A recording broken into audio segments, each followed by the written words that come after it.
आगे।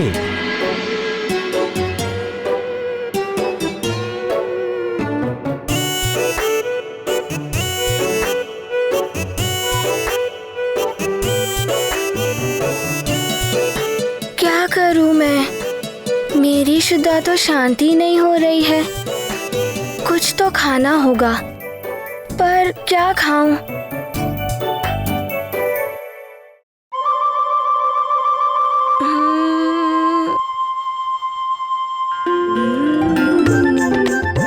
रसोई में जाकर देखता हूँ, वहाँ अवश्य कुछ मिल जाएगा।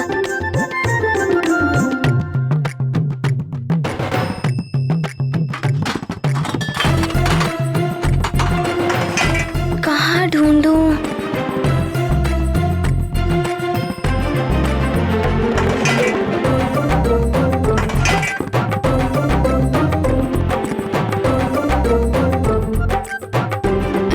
यहाँ देखूं, यहाँ भी कुछ नहीं है। इसमें भी कुछ नहीं है, ये भी रिक्त है।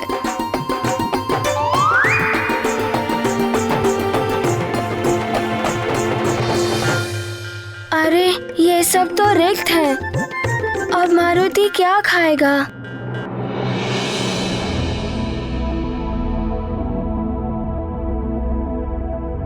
इनमें कुछ तो होगा, इसीलिए ऊपर बांध के रखे हुए हैं।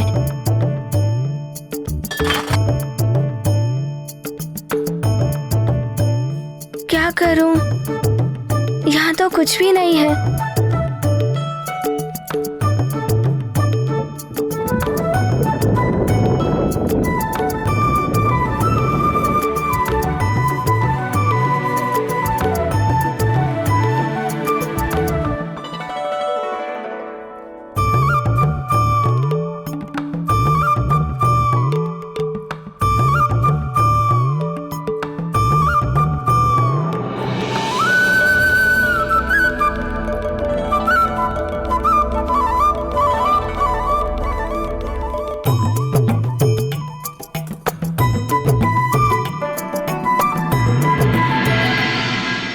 ये तो शकरा है और ये तो कच्ची दाल है और ये कच्चे चावल। अब मैं इन्हें कैसे पकाऊं?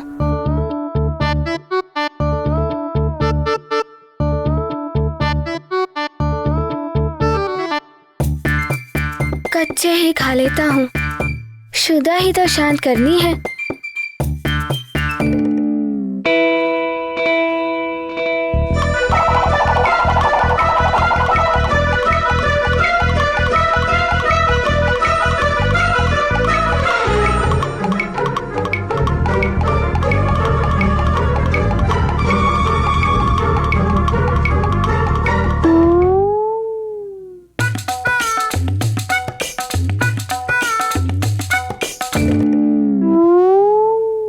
अरे ये तो समाप्त हो गए।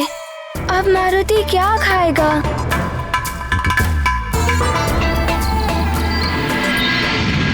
नारायण नारायण।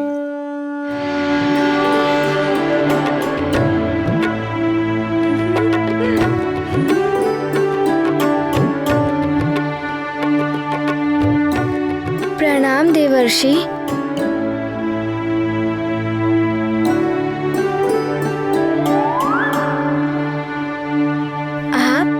और ये सेब? आप ये सेब मारुति के लिए लाए हैं? हाँ मारुति, ये सारे सेब मैं तुम्हारे लिए ही लाया हूँ। नारायण नारायण। लो।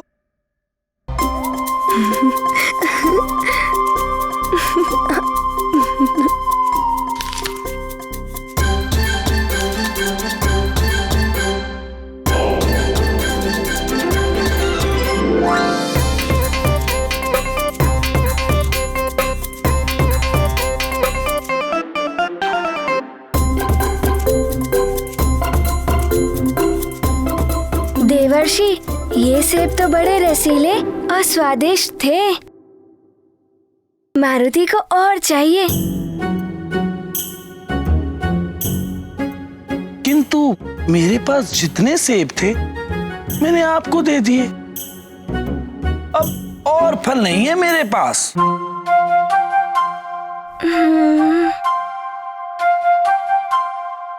किंतु मारुति की भूख तो अभी तक शांत हुई ही नहीं है और इसी कारण माँ बहुत दुखी है। माँ का दुख दूर करने के लिए मारुति को अपनी शुदा को शांत करना ही होगा। ये तो बड़ी ही विकट समस्या है। मेरे फल तो समाप्त हो चुके हैं, किंतु मैं तुम्हें एक ऐसा फल दिखा सकता हूँ जो विशाल तो है ही, तुम्हारी शुदा को भी शांत कर देगा।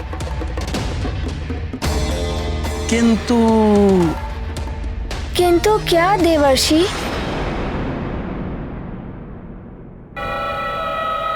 किंतु वो फल तुम्हें स्वयं तोड़ना पड़ेगा,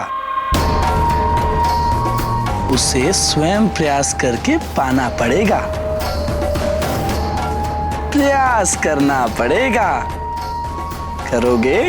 अवश्य, शीघ्र दिखाइए देवर्षि। मारुति अवश्य प्रयास करेगा। आओ मैं दिखाता हूँ।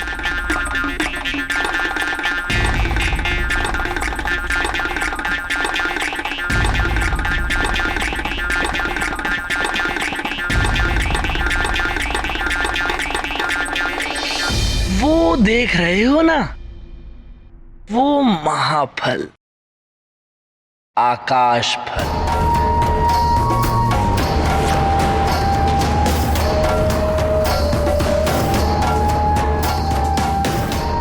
अच्छा, ये है आकाश फल। कितना बड़ा है।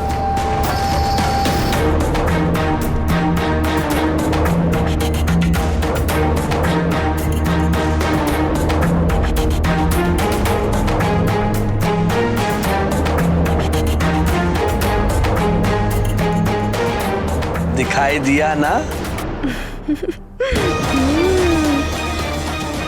वो है आकाश फल। इस महाफल को खाने से तुम्हारा उदर भर जाएगा और तुम्हारी शुदा भी शांत हो जाएगी।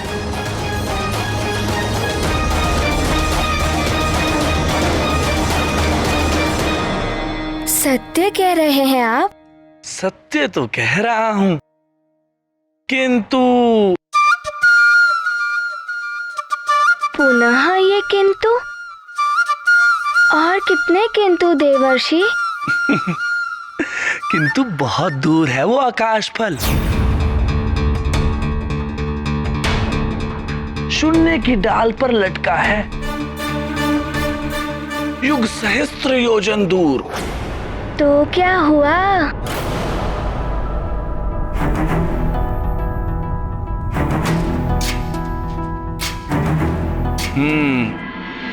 यदि अटूट इच्छा, लगन और अदम्य साहस के साथ किसी भी लक्ष्य को पाने के लिए बढ़ा जाए तो वो लक्ष्य अवश्य ही प्राप्त हो जाता है।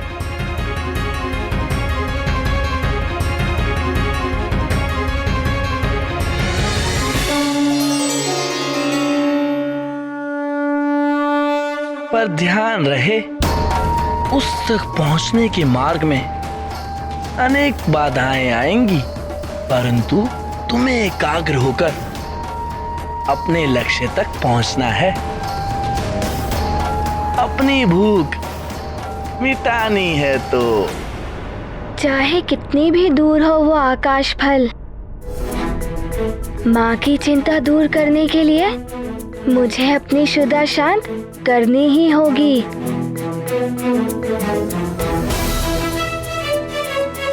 चाहे कितनी भी दूरी हो, मारुति अवश्य तय करेगा।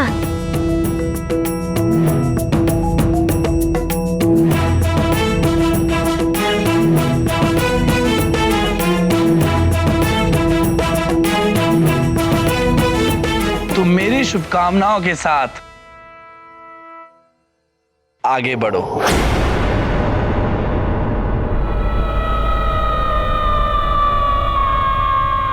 जाकर खा लो आकाश फल। ये गाथा महाबली हनुमत की, रुचिकर लीला राम भगत की। जय जय जय रघुनंदन राम, जय जय जय महाबली हनुमान। किया सूर्य ने जो अहंकार, दिव्य तत्व में हुआ विकार। नारद जी हैं जन कल्याणी, गर्व भंग करने की ठानी। एक बाण से दो दो लक्ष्य, कहा मारुति अब दूं क्या भक्ष्य। गाथा महाबली हनुमत की, रुचिकर लीला राम भगत की। जय जय जय रघुनंदन राम, जय जय जय महाबली हनुमान। जय जय जय रघुनंदन राम, जय जय जय महाबली।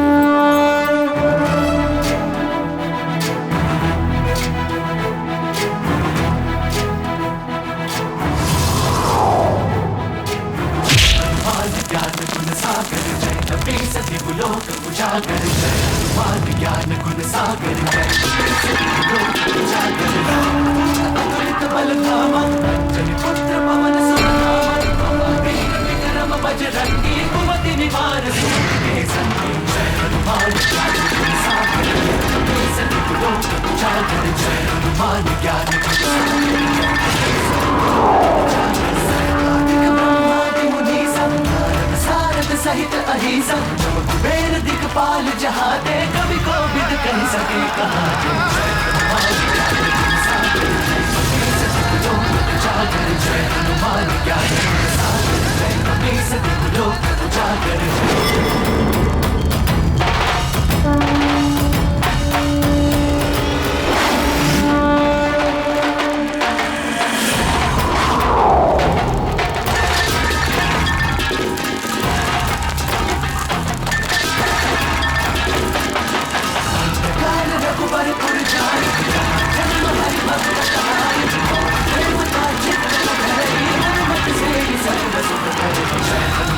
ज्ञान गुण सागर जय, कपी सती लोक उजागर जय। पवन तनय संकट नारायण नारायण।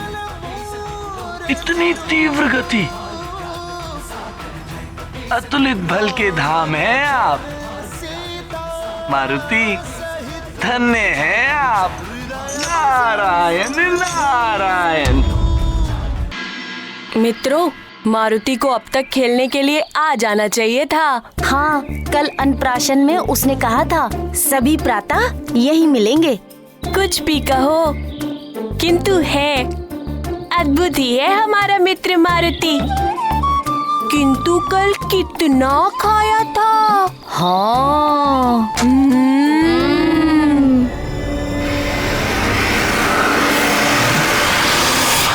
मारुति, हाँ? मारुति, अरे मारुति, मारुति, अरे मारुति कहाँ जा रहा है? अरे मारुति, कहाँ जा रहे हो मारुति? मैं आकाश फल खाने जा रहा हूँ। आकाश फल?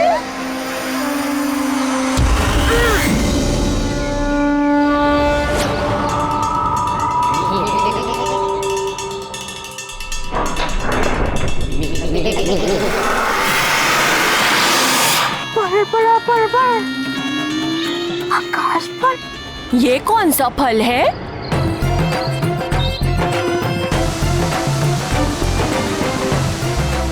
न जाने कहाँ चला गया। पता नहीं। पलक झपकते ही ओझल हो गया। ईश्वर ही जाने वो किस फल की बात कर रहा था।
आकाश फल, आ रहा हूँ मैं। काज जगत के जेते अनुग्रह तुम्हारे के ज्ञान गुण सागर जय कपी सती लोक उजागर जय हनुमान ज्ञान गुण सागर जय कपी सती लोक उजागर जय हनुमान ज्ञान गुण सागर जय कपी सती लोक उजागर जय हनुमान ज्ञान गुण सागर जय कपी सती लोक।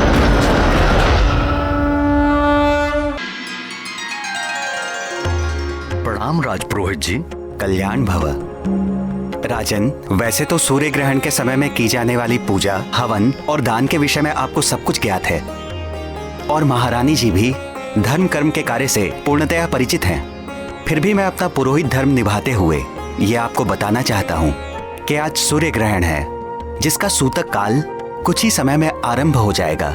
सूतक काल से ग्रहण के मोक्ष काल तक भोजन नहीं करना चाहिए, क्योंकि इस काल में खाद्य सामग्री दूषित हो जाती है। आप उचित कह रहे हैं, हमने पहले से ही सबको सूचित कर दिया है। ग्रहण के समय में की जाने वाली पूजा और हवन से सूर्य को राहु से मिलने वाली पीड़ा अल्प हो जाती है। इससे सूर्यदेव प्रसन्न होकर सुख, समृद्धि और आयु में वृद्धि करते हैं। इसलिए ग्रहण के समय में यज्ञ और दान का विशेष महत्व है। आप जैसा कहेंगे हम वैसा ही करेंगे पुरोहित जी। आपका तुलादान होगा, अर्थात आपके भार के समान भार का द्रव्य जनता में दान किया जाएगा तथा हर बार की भांति वस्त्र दान एवं गौदान भी करना होगा। अवश्य राजपुरोहित जी, ऐसा ही होगा। एक राजा के लिए प्रजा सेवा भी प्रभु सेवा के समान ही होती है।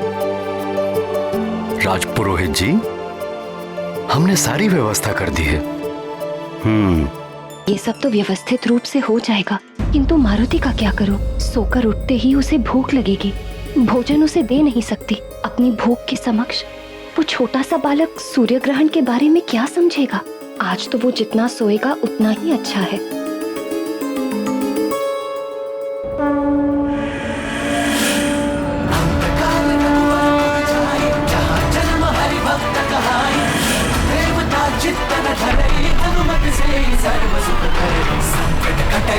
सब पीरा जो सुमिरै हनुमत बलबीरा। जय जय जय हनुमान गोसाई, कृपा करहु गुरुदेव की नाई। जो सत बार पाठ कर कोई, जो नहीं बंदी महासुख होई। जो यह पढ़े हनुमान चालीसा, होए सिद्धि साखी गौरी सा। तुलसीदास सदा हरि चेरा, कीजे नाथ हृदय महडेरा। जय हनुमान ज्ञान गुण सागर, अद्भुत दृश्य है यहाँ का। जय हनुमान ज्ञान गुण सागर जय कपी सती लोक उजागर। जय पवन तनय संकट हरण, ज्ञान मंगल मूर्ति राम लखन सीता सहित हृदय बसहु सुरभू। आगे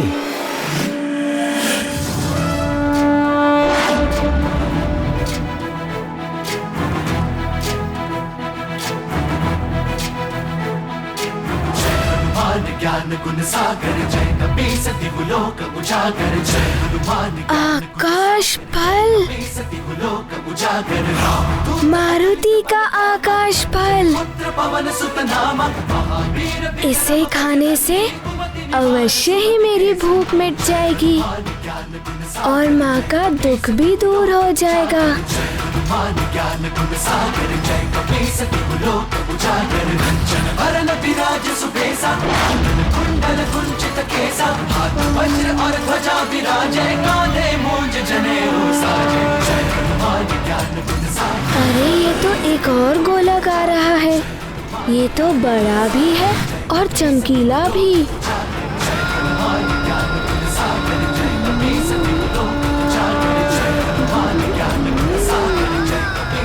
मारुति की एक और अद्भुत तथा नई लीला, जिसने ग्रहों की गति को भी परिवर्तित कर दिया। मारुति की तीव्र गति और एकाग्रता को देखकर यह स्पष्ट था कि इस बार वो अपने लक्ष्य को प्राप्त करके ही रुकेंगे। मारुति की गति इतनी तीव्र थी कि जो भी ग्रह नक्षत्र मार्ग में पड़ते थे उन्हें स्वयं ही हटना पड़ता था। अब कौन रोकेगा मारुति की इस उड़ान को सूर्य लोक तक पहुंचने में?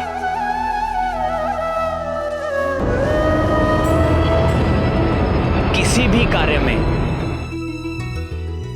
लक्ष्य के प्रति एकाग्रता सफलता का परिचायक होती है। देखते ही देखते मारुति शुक्र लोक के निकट पहुंच गए, जो असुरों और दैत्यों के गुरु शुक्राचार्य का लोक था।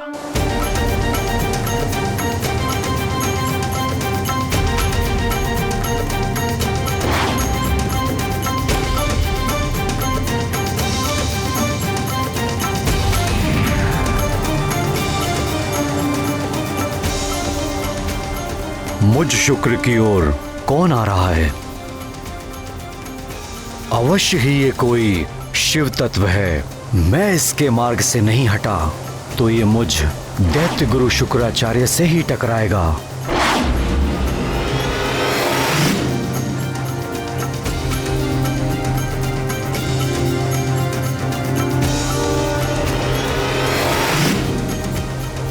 हे मुरली मनोहर, शुक्राचार्य तो महर्षि भृगु के पुत्र हैं, फिर वो दैत्य और असुरों के गुरु कैसे बन गए?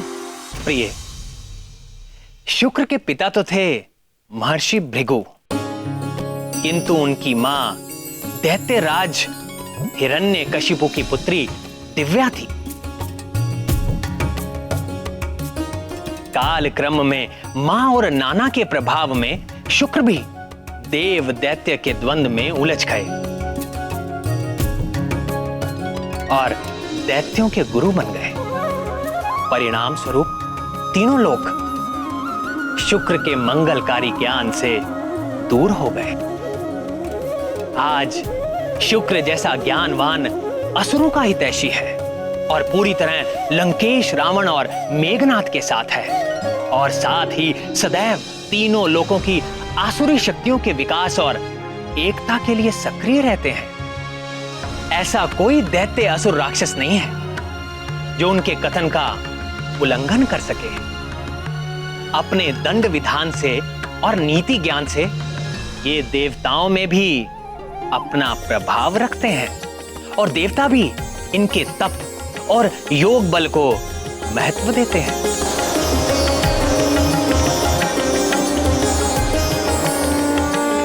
प्राणवल्लभ, ये विधान है कि समस्त ग्रह अपने एक निर्धारित पथ पर ही विचरण करते हैं, किंतु मारुति के इस लीला भरे अभियान के कारण ग्रहों को अपने अपने मार्ग से विचलित होना पड़ रहा है। इसका प्रभाव तो सृष्टि पर ही पड़ेगा।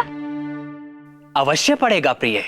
ग्रहों की दशा और दिशा बदलने का प्रभाव मनुष्य से लेकर प्रकृति तक सब पर पड़ता है। बुध ग्रह के साथ तो और भी बड़ी समस्या थी। वो भूतल के अधिपति माने जाते हैं। जब वो अपने मार्ग से विचलित होते हैं तो पृथ्वी पर अनेक प्रकार की आपदाएं आती हैं, जैसे आंधी, अतिवृष्टि एवं अकाल। मारुति अपनी उड़ान में बुध ग्रह की ओर बढ़ रहे थे। ज्ञान गुण सागर जय कपी सती गुलोक उजागर, जय हनुमान ज्ञान गुण सागर जय कपी सती गुलोक उजागर।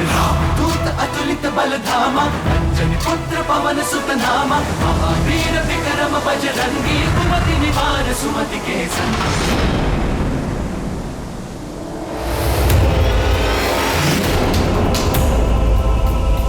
ये कौन अचानक उल्टी दिशा से इतनी तीव्र गति से मेरे बुधलोक की ओर चला आ रहा है?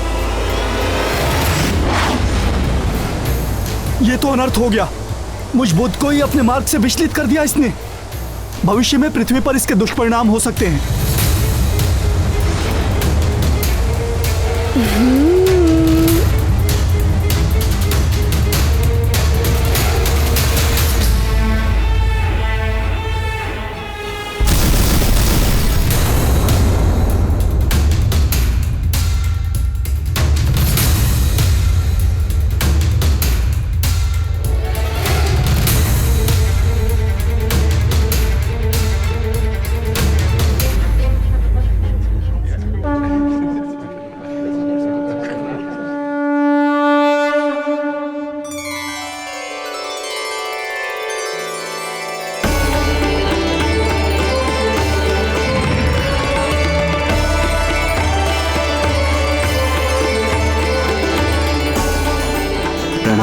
सूर्यदेव। प्रणाम देवगण। जगत नियंता सूर्यदेव, आपकी जय हो। कालचक्र के सुचारू रूप से संचालन करने वाले सूर्यदेव, आप सदैव प्रकाशित रहें और इस सृष्टि को सदैव प्रकाशित करते रहें। सृष्टि में व्याप्त समस्त अग्नियों के अधिष्ठाता सूर्यदेव, हम सब आपको नमन करते हैं।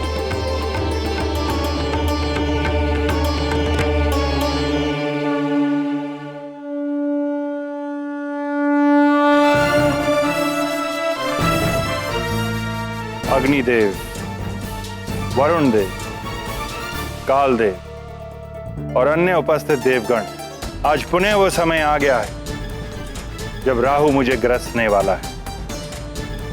ये दरबार जो मेरी किरणों पर टिका हुआ है, सदैव काल क्रम के अनुसार चलता रहता है। मेरी पीड़ा को देखकर आप सब मुझे सांत्वना देने मेरे इस चलित दरबार में पधारे, इसके लिए मैं आपको धन्यवाद प्रेषित करता हूं। सूर्यदेव, मैं राहु का ग्रसना रोक तो नहीं सकता, किंतु जब राहु आपको ग्रसता है तो मेरा हृदय भी बहुत पीड़ित होता है और उसी पीड़ा के परिणाम स्वरूप ग्रहण काल में संसार में व्याप्त जल दूषित हो जाता है। विद्वान मनुष्य उस समय जल ग्रहण नहीं करते। आपकी पीड़ा से मुझे भी बहुत दुख होता है सूर्यदेव, इसीलिए सृष्टि में स्थित समस्त प्रकार की अग्नियां मंद पड़ जाती हैं और यही कारण है कि ज्ञानी मनुष्य उस काल में भोजन आदि नहीं बनाते। सूर्यदेव, आपके इस दुख में हम भी आपके साथ होते हैं, इसीलिए तो सूतक से मोक्ष तक का ये काल अशुभ माना गया है और उस काल में कोई भी शुभ कार्य नहीं होता है इस संसार में।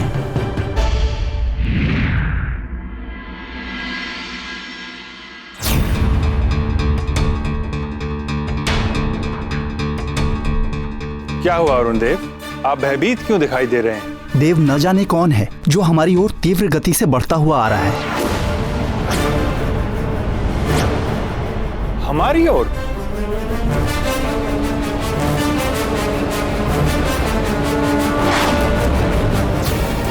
अभी राहु के आने का समय तो नहीं हुआ है, फिर ऐसा दुस्साहस करने का प्रयास कौन कर सकता है?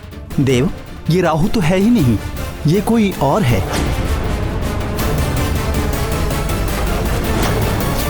अरुण देव, कदाचित उसे ज्ञात नहीं कि तुम्हारे भ्राता गरुड़ के पुत्र संपाति ने भी ऐसा दुस्साहस करने का प्रयत्न किया था और उसका परिणाम क्या हुआ था?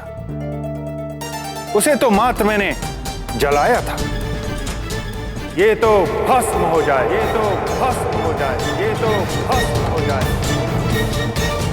किंतु इसे देखकर ऐसा लगता है प्रभु कि आपकी किरणों के ताप का इस पर कोई प्रभाव नहीं पड़ रहा है।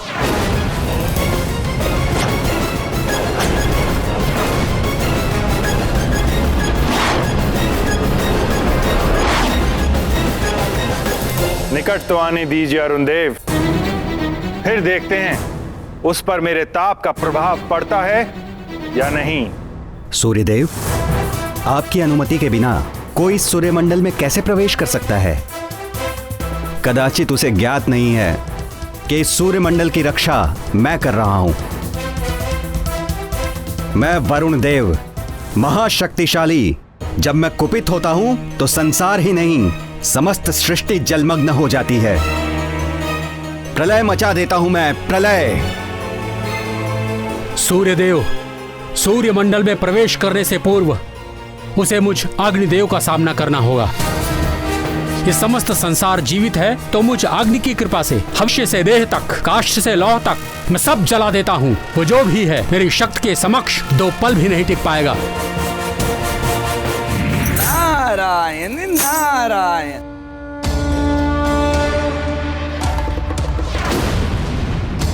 बड़े बड़े बोल निकल रहे हैं अब देवों के श्रीमुख से, किंतु वे कौन हैं? मैं बताता हूं। आप सब देवता और देवराज इंद्र जिस चक्रासुर के आतंक से मुक्ति पाने के लिए सभाएं करते थे, उस चक्रासुर का वध करने वाला वानर बालक है ये। तनिक अबोध है ये। अबोध तो है, किंतु यहाँ क्यों चला आ रहा है वो? प्रभु की माया। इस वानर बालक की बुद्धि को ना जाने क्या हो गया है सूर्यदेव। मुझे तो लगता है कि ये आपको आकाश फल समझकर अपना आहार बनाने के लिए आ रहा है।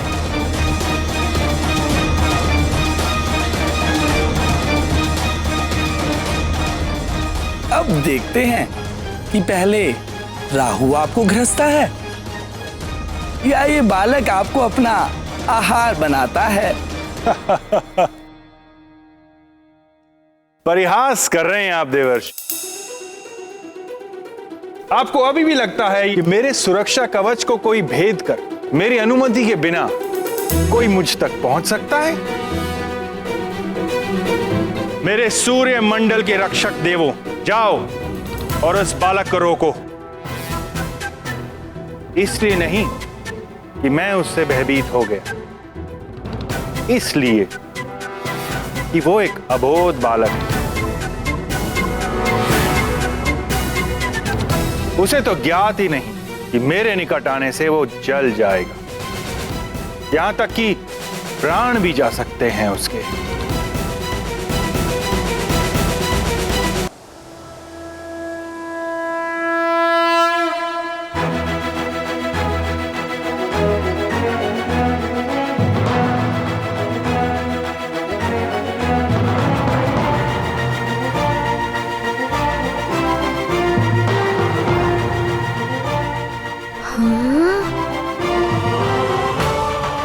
बड़े बड़े शिलाखंड, मारुति इन्हीं को अपनी गति बढ़ाने का माध्यम बनाएगा।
आकाश फल खाने।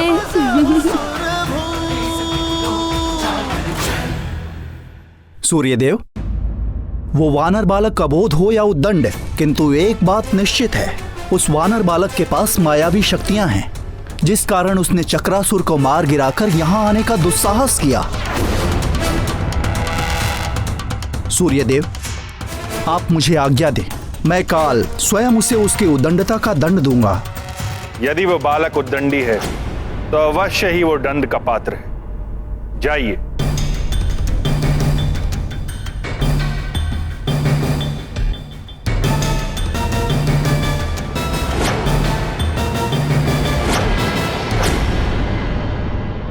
सूर्यदेव, आपका सुरक्षा कवच तो अभेद है, कौन भेद पाएगा इसे? नारायण नारायण।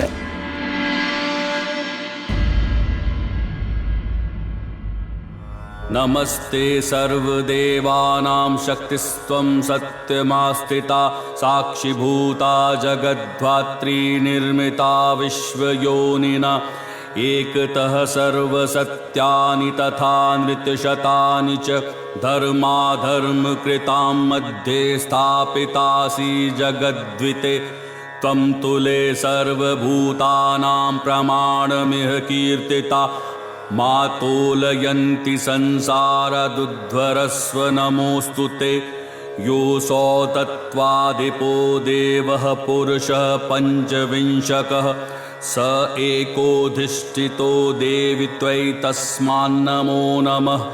नमो नमस्ते गोविंद तुला पुरुष संज्ञक त्वं हरे तारयस्वास्मान् स्मात् संसार कर्दमात्। महाराज, राजन, अब आप इस सामग्री को स्पर्श करें और इसे प्रजाजनों में बंटवाने का प्रबंध कीजिए।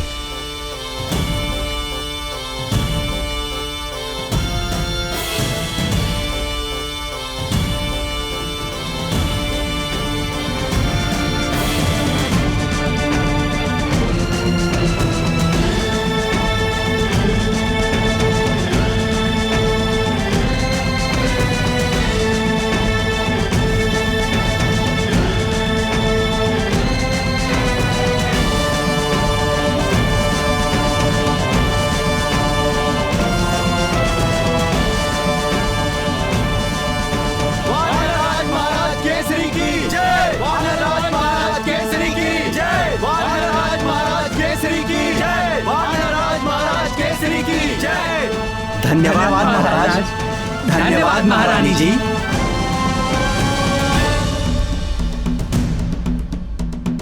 राजन, अब आप यज्ञ आरंभ करने हेतु यज्ञ मंडप में पधारे। जी पुरोहित जी। महारानी, आप जाकर हमारे पुत्र मारुति को भी ले आइए, उससे भी यज्ञ में आहुतियां डलवा देंगे। यदि उसे जगा जाकर हमारे पुत्र मारुति को भी ले आइए, उससे भी यज्ञ में आहुतियां डलवा देंगे। किंतु महाराज, मारुति तो अभी सो रहा है। ये आप क्या कह रही हैं महारानी जी? युवराज मारुति अभी तक सो ही रहे हैं। हाँ, किंतु आप इस प्रकार क्यों पूछ रहे हैं? महारानी जी, ग्रहण काल में सोना तो पूर्णतया वर्जित है। भाग्य भी सो जाता है। इस समय में मात्र पूजा, यज्ञ, दान आदि ही करना चाहिए। सुमेरु के युवराज का ग्रहण काल में सोना अशुभ एवं अनर्थकारी हो सकता है।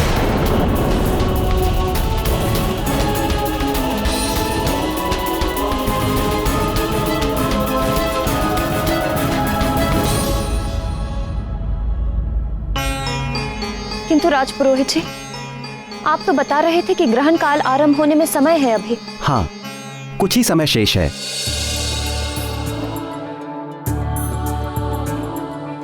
आपका बहुत बहुत आभार राजपुरोहित जी। समय रहते आपने बता दिया। मैं अभी जाकर मारुति को जगा लाती हूँ।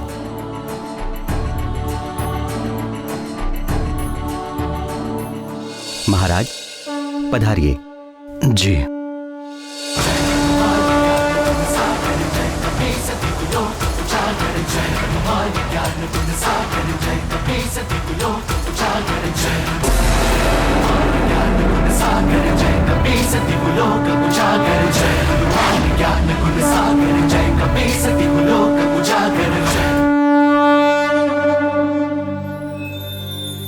स्वामी, आपकी मौन मुखाकृति किस ओर इंगित कर रही है? महादेवी, मारुति के इस कठिन एवं दीर्घ यात्रा का उद्देश्य मारुति के भविष्य और जगत के कल्याण से जुड़ा है। किंतु सूर्य देव को मात्र एक फल समझकर खाने के लिए इतनी लंबी यात्रा? इससे तो मारुति के जीवन पर संकट आ सकता है देवेश्वर। आप कह रहे हैं कि इससे जगत का कल्याण जुड़ा है? महादेवी, प्रत्येक यात्रा, वह बड़ी हो या छोटी, अवश्य ही कोई ना कोई परिणाम देती है।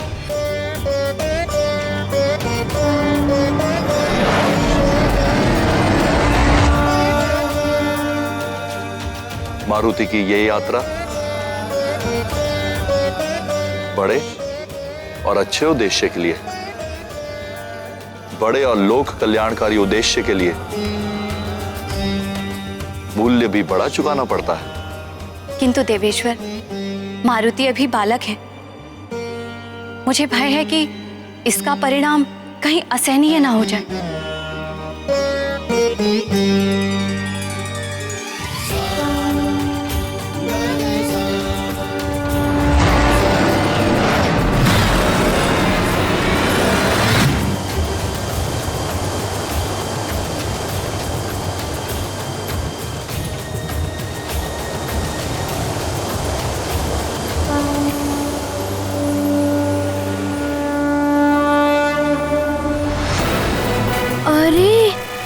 फिर से बड़ा और चमकीला गोला आ रहा है।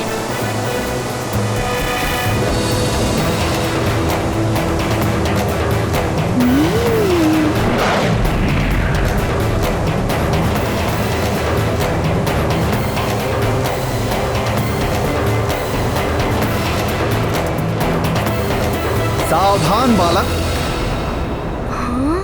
तुम्हारे समक्ष स्वयं कालदेव खड़े हैं। काल चक्र से तो पूरी सृष्टि परिचित है, कोई भी इस चक्र में नहीं पड़ना चाहता, किंतु तुम तो स्वयं मेरे इस चक्र के समीप आ रहे हो। ये तुम्हारा बालपन है।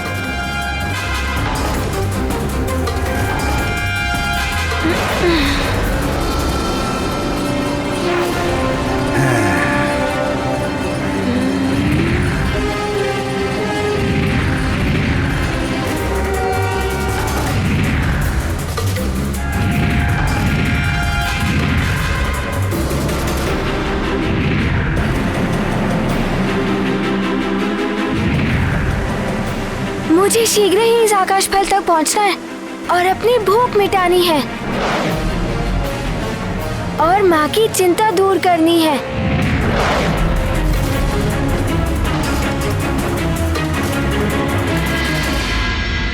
मारुति,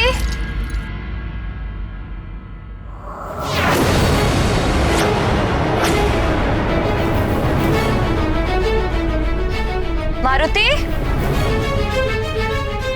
कहाँ गया मारुति?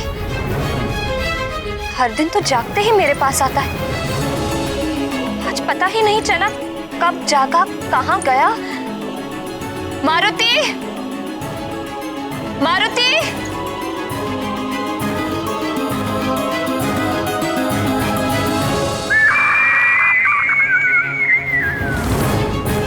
ये तो टिटहरी के चीखने की ध्वनि है।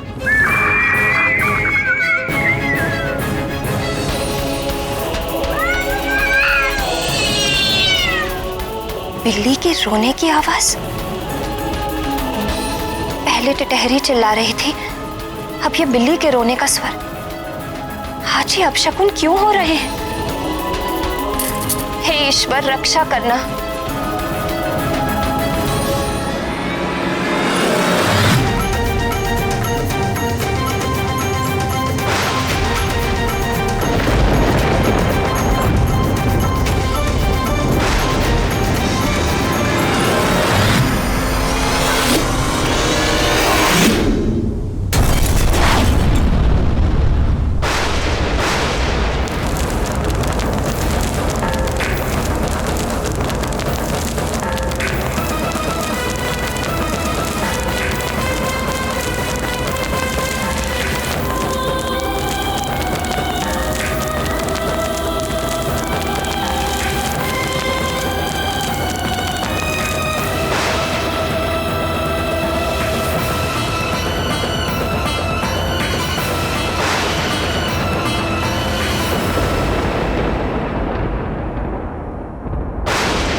अब ये ध्वनि कैसे?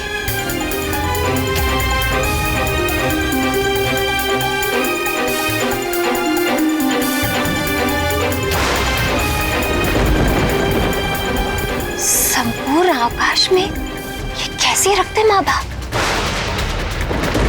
ऐसा विचित्र दृश्य तो मैं पहली बार देख रही हूँ। अवश्य अंतरिक्ष में कुछ हुआ है।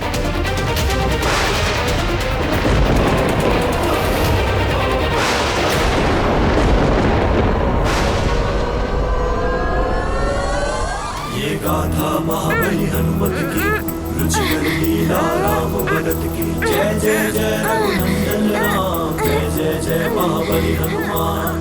भानु मार्ग पर धूम मचाई पूरे नभ में। अरे ये क्या? ये बंधन कैसा? तुम जैसे छोटे से बालक के लिए मेरा ये छोटा सा बंधन, इसे भी तुम तोड़ नहीं पाओगे। काल के बंधन से मुक्त होना इतना सरल नहीं है अबोध बालक। वानर मुख को बीन लाल है करते लीला महाकाल। जिनके केवल राम है नाथ वही बंध गए काल के हाथ। ये गाथा महाबली हनुमत की रच कर लीला राम भगत की। जय जय जय रघुनंदन राम जय जय जय राम। ये गाथा महाबली हनुमत की जय जय जय रघुनंदन राम जय जय जय महाबली हनुमान। जय जय जय रघुनंदन राम जय जय जय महाबली हनुमान।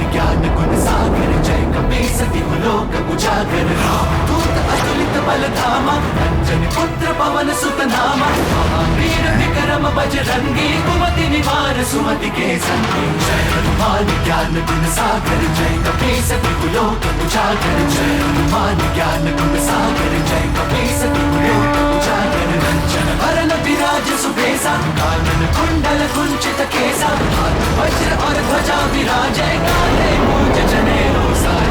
जय हनुमान ज्ञान गुण सागर जय कपीस तिहु लोक उजागर। जय हनुमान ज्ञान गुण सागर जय कपीस तिहु लोक उजागर। सूक्ष्म रूप धरि सियहि दिखावा विकट रूप धरि लंक जरावा। भीम रूप धरि असुर सहारे रामचंद्र के काज सवारे। जय हनुमान ज्ञान गुण मारुति तो बंधन से मुक्त हो गया।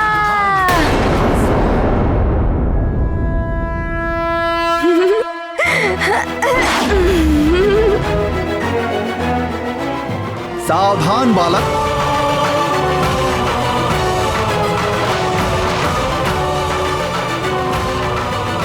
वापस लौट जाओ बालक। किसी को भी यहां से आगे जाने की अनुमति नहीं है। क्यों? क्यों अनुमति नहीं है? और आप मुझे रोक क्यों रहे हैं? क्योंकि मैं काल देव हूं। ये क्षेत्र मेरे अधिकार में है और यहां से आगे जाना वर्जित है। किंतु मुझे भूख लगी है। मुझे उस आकाश फल को खाना है।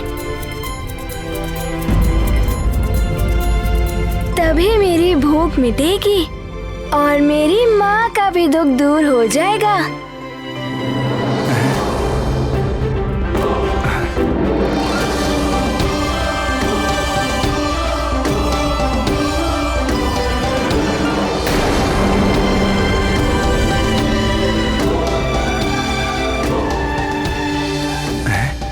सूर्यदेव और आकाश फल। देखो, तुम्हारे भले के लिए कह रहा हूं बालक, लौट जाओ। वो आकाश फल। कालदेव, आप तो देवता है ना? देवता तो सबकी इच्छा पूर्ण करते हैं, किंतु आप देवता होकर भी एक भूखे बालक को भोजन करने से रोक रहे हैं। बालक, तुम्हें भूख लगी थी तो यहाँ क्यों चले आए? वापस घर लौट जाओ और अपनी माताजी से भोजन मांगो।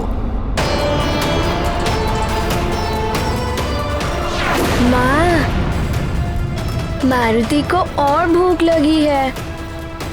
महारानी जी, सारा भंडार रिक्त हो चुका है, अब कुछ बचा ही नहीं। कैसे बताऊं?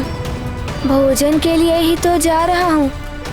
बिना भूख शांत किए वापस कैसे जा सकता हूँ? बहुत ही हठी हो तुम बालक, वापस लौट जाओ अन्यथा। हाँ, नारद जी ने बताया था मार्ग में अनेक बाधाएं आएंगी। पर ध्यान रहे, उस तक पहुंचने के मार्ग में अनेक बाधाएं आएंगी, परंतु तुम्हें एकाग्र होकर अपने लक्ष्य तक पहुंचना है।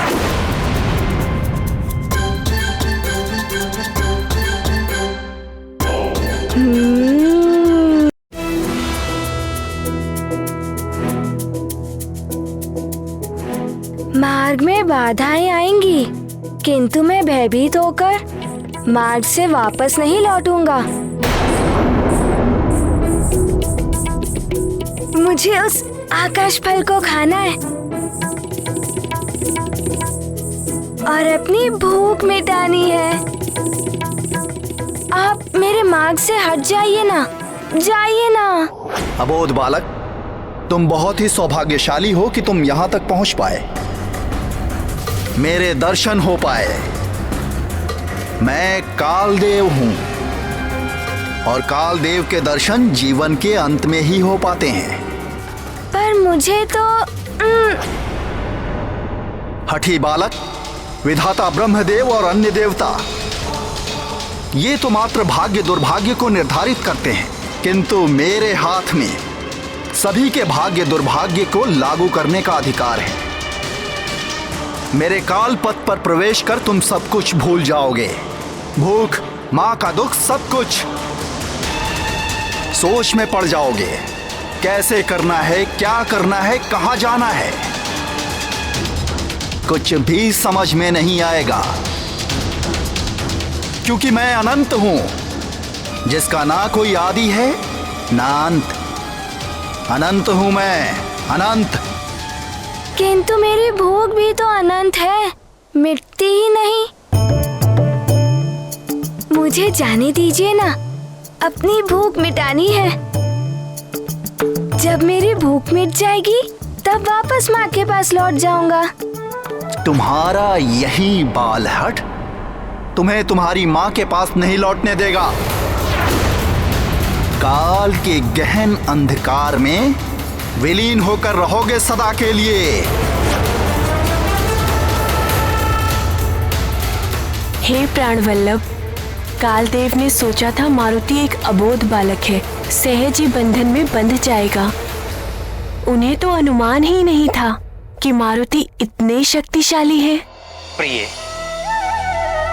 ऊंट तब तक स्वयं को बड़ा ही समझता है जब तक वो पर्वत के नीचे नहीं आता, क्योंकि उसने तो कभी ग्रीवा उठाकर देखा ही नहीं। इसी प्रकार अभिमानी मनुष्य सबको अपने से निम्न ही समझता है। वो देख ही नहीं पाता कि उससे ऊपर भी कोई है। इसी प्रकार कालदेव भी मारुति को एक साधारण अबोध बालक ही समझ बैठे थे।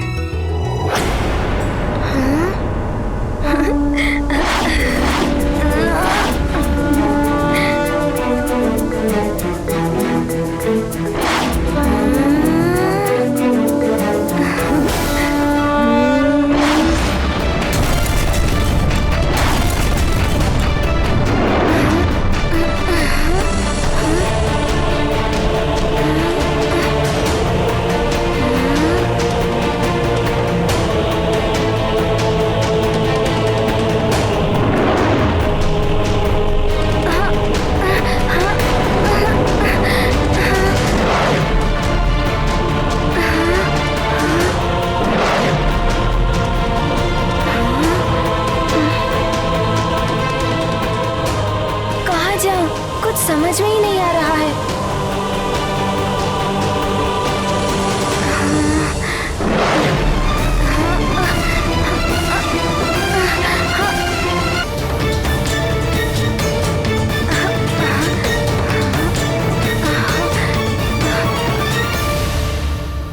हे महादेव, मारुति तो भय को मन का भ्रम मानते हैं, इसीलिए वे भयभीत नहीं हुए, किंतु कालदेव ने उन्हें अपने काल पथ पर डाल दिया है जो अनंत है। वे इससे कैसे पार पाएंगे? जिसने एक बार दृढ़ निश्चय कर लिया उसके लिए संसार में कुछ भी असंभव नहीं है महेश्वरी।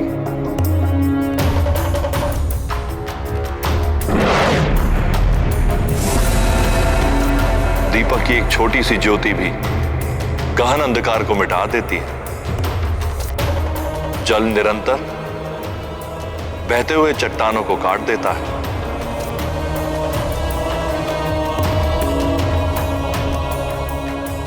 अबोध मारुति में भक्ति की असीम शक्ति भरी है। मां की वेदना मिटाने के लिए वे दृढ़ निश्चय करके चले और ये कालदेव मुझ महाकाल के सहायक मात्र हैं।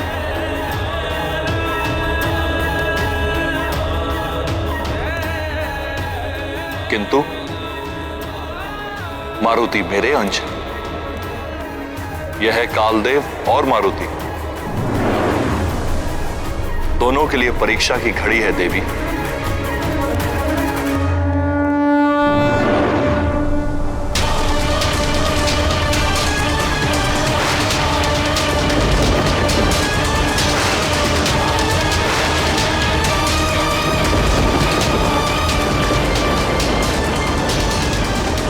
महारानी जी, हमने युवराज को पूरे राजभवन में ढूंढा, किंतु वो हमें कहीं भी दिखाई नहीं दिए।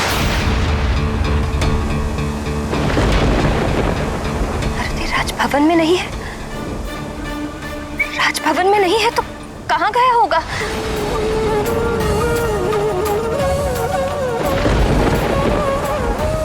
कहीं किसी संकट में पड़ गया तो?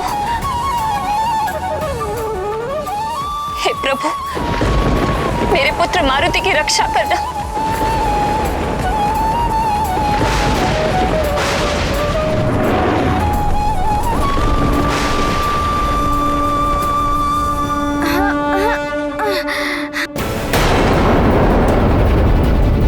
सूर्येन्दुग्रहणं यावत् तावत् कुर्याजपादिकम्।